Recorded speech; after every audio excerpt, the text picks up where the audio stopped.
Professional driver হতে গেলে তার মধ্যে 4টে গুণ 100% থাকা চাই। এই 4টে গুণের মধ্যে কি গুণ? আজকে কোনো ব্লগ নয়, এটা একটি আমার ইচ্ছা হলো ভিডিওটি বানানোর, বা একজন স্যারের ভিডিওটি দেখে তবে আমি ভিডিওটি বানাচ্ছি। স্যারের কথাগুলো শুনে খুব ভালো লাগলো। সেই 4টে গুণ কি কি? রাস্তার মাঝে এক সাইডে কিংবা রাস্তার মাঝে একটি গাড়ি রয়েছে, এবার একটি গাড়ি পাস হবে, আমি যাচ্ছি এক সাইড থেকে আর আসার গাড়ি আসছে। এবার এইটা বুঝতে হবে প্রফেশনাল ড্রাইভারের মধ্যে এটা একটি সেন্স, মানে ড্রাইভার তো জ্ঞান। সেই গাড়িটি কতটা দূরত্বে আছে বা আমি কতটা দূরত্বে আছি, আমি ব্রেক মারলে সে একটু স্লো করলে সে বেরিয়ে চলে আসতে পারবে, তারপর আমি যেতে পারবো। এসব ছোট ছোট বিষয়গুলো মাথায় রাখতে হবে। গাড়িটি পাস হবে কিনা, গাড়িটি ঢুকবে কিনা, কিংবা এই গাড়িটি এখান থেকে কতটা দূরত্বই ব্রেক মারলে গাড়িটি কাজ করবে, এইগুলো হচ্ছে ড্রাইভিং সেন্স।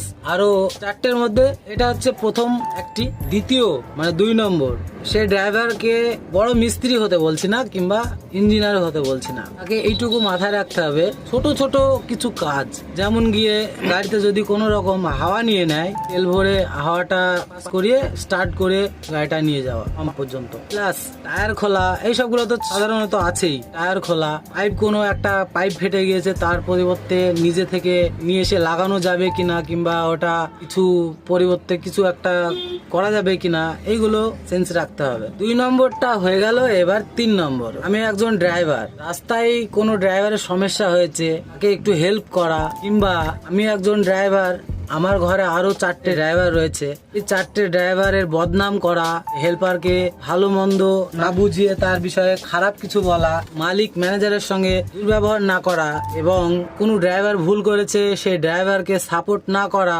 ভালো হতে হবে, এক কথায় নিজেকে ভালো হতে হবে। গালমন্দ রাস্তাঘাটে এইগুলো করা যাবে না, সবসময় মাথা ঠান্ডা রাখতে হবে, মানে এক কথায় ভালো মানুষ হতে হবে, একটু বুদ্ধি থাকতে হবে এক কথায়। 3 নম্বর হলো। এবার 4 নম্বর, ড্রাইভারের শরীর ভালো রাখা, মানে একজন যে ড্রাইভার প্রফেশনাল, একটা হেভি ভেহিকেলস, ছোট গাড়ি বা বড় গাড়ি, হেভি ভেহিকেলস হলে তো একটু শরীর স্বাস্থ্য ভালো থাকতেই হবে, নিজের শরীরের যত্ন নিতে হবে এবং ভালো মন্দ খেয়ে ব্রেন ফ্রেশ থাকতেই হবে। কেননা দেখুন, আমাদের বড় গাড়ির টায়ারের ওজন না করে 1-1.5 কুইন্টালের উপরে হয়ে যায়।